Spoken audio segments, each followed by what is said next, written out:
Hey everyone, Social Coach Michael Knight here, and today I'm going to be providing you with 10 tips on how you can better distinguish yourself as a high-value, attractive person. Now these tips are going to be especially useful to you if you lack the so-called classic attraction factors, right? Those standard ones that everyone knows. Good looks, a lot of money, fame. The great thing is, you don't need these to become an attractive person or come off as being high value. All you need to demonstrate is the correct behaviors. And that's what we're going to be going through today. But before we get into it, please remember to like and subscribe, since that's going to be doing me a huge favor when it comes to helping us grow this channel so that we can reach more people. And a big shout out and thanks to my Patreon subscribers. Please consider becoming a Patreon subscriber if you haven't already, and you'll get access to a bunch of bonus material and an online social skills course that I created. Tip number 1, don't try to buy or barter for another person's attention or affection, especially early on in an initial interaction. Because people don't want to feel indebted to someone that they don't know.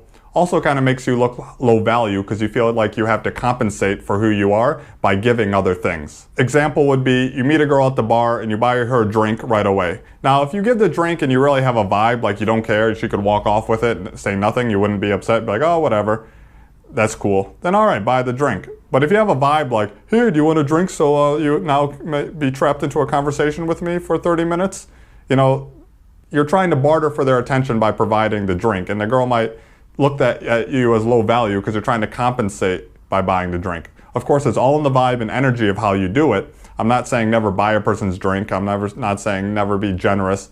It's just be aware of what you could be communicating to the person. Or you start doing all these unrequested favors for them. Oh yeah, I can do that for you, when they didn't even ask you.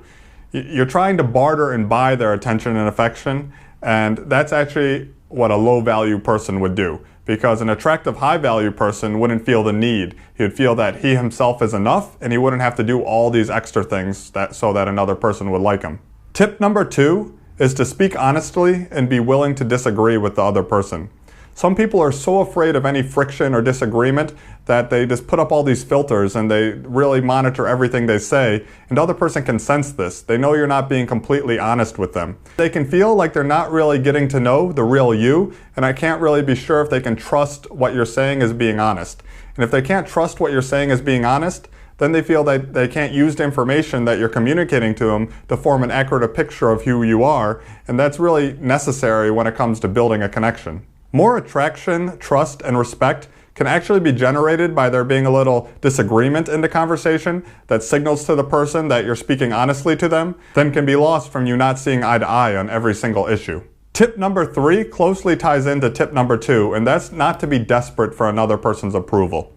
If you're so desperate for another person's approval, that means you don't have enough things in your own life. You don't have enough abundance. Think of what a guy in complete abundance with plenty of money, with tons of dating options, how would he go into interactions? Would he be afraid that one interaction would work out or not work out? Of course not. He's living in abundance. He's like, great if it does. If it doesn't, no problem. So don't come off as being desperate and needing another person's approval. Tip number 4 is don't be ashamed about your honest interest in another person. A lot of people feel a lot of shame and think the other person's like out of their league or so far above them, and they don't feel good enough for the person. But here's the truth. When you meet a new person, a lot of times they don't know anything about you, and all they do is reading how you act to make a decision about you. Now, if you're coming off as thinking you're not good enough for them, and you're ashamed to even be talking to them, I'm sorry to bother your time, this is okay, instead of just being thinking, yeah, I'm a person, you're a person, I'm good enough to talk to you, you know, it could go somewhere, it couldn't, whatever, but you're like, oh, I'm sorry, I didn't want to bother you, I know you're probably busy, you wouldn't want to get a drink with me next weekend, or something like that, where you're showing all this uncertainty about, is it even okay to be talking to them? That person's gonna just look at you and form an opinion by defaulting to your opinion of yourself. So if they think, they're like, oh, this guy doesn't think he's good enough for me. Well, I don't know anything else about him, but if he doesn't think he's good enough for me, why should I think anything different? I'm going to default to his own opinion of himself. Tip number 5 is to not actively chase another person. Now that means at a party or venue, don't be following them around all the time. If they end your conversation with you and go off and talk to someone else, don't look all butthurt and upset about it. Don't then like a few moments later follow them over to where they are and like stand behind them and try to butt into the conversation. Don't do that. Also, when it comes to texting, don't be texting all the time, don't be calling all the time. Don't try to create attraction over texting. Your job is to create attraction in your initial interaction by using the tips I'm giving you now, and then have them already be excited prior to you texting them to want to meet up. Also, be willing yourself to walk away from another person, especially if they crossed one of your boundaries. A person with standards is an attractive person. Tip number 6 is don't be reactive to another person. Instead, always be calm and well-grounded. Maybe they'll say something just to see how you react, to like test your confidence. Now, if you're like, oh, I'm sorry, or they see a reaction in your eyes, or even like I just said in the last tip, they like see someone walk in the door and go, oh, Jeffrey, run over and hug them. You know, don't be reactive to that. Just be like, oh, cool. Not be like, oh, who's Jeffrey? Do I have to run after Jeffrey? Do I have to protect her from becoming interested in Jeffrey? You know, that type of behavior, that's unattractive. If you can not respond to another person's actions, no, a response is good. A response is like a coordinated maneuver. A reaction is just involuntary, showing emotions, or showing that the person has control and power over you. And especially someone you don't know yet, again, this is initial interactions we're primarily talking about today, you're already showing that you're allowing this person that you just met to have power and control over your actions. Tip number 7 is don't ever come off as being jealous or envious of other people. Either something they have, or the fact they're dating someone else, or that maybe a girl is giving another guy more attention than you. Never come off as being jealous. Always come off as being self-sufficient in your life. Like you have enough that you're happy the way you are. It'd be great to maybe bring this other person into your life. It'd be great to maybe be able to do business with this person. That would be awesome. Your honest intentions are that's something you would be interested in. But at the same time, you don't need it. You're not so needy that you're going to become upset if you don't get it.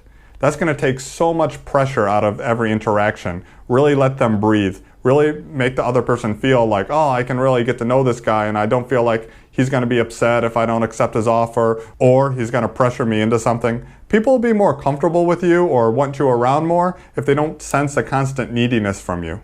Tip number 8 is don't try to actively impress, qualify yourself, or prove yourself to another person. A guy of high value wouldn't feel the need to do this. And by doing this, you're only telling the other person that you think that they're better than you, as well as showing some of your own personal insecurities about yourself. Tip number 9 is don't go directly into interview mode. Interview mode is asking all those typical questions that you might hear at a job interview. Oh, what's your name? Where are you from? Where do you grow up? Where do you go to school? What do you do for work? Do you like this? Like, if you're actually at a work setting or in an actual interview, okay, it's appropriate. But I'm talking more like at social settings, like a cocktail party. Some girl has heard these questions a million times from other guys. If you want to distinguish yourself, talk about literally anything else. And the final tip for today is don't force anything.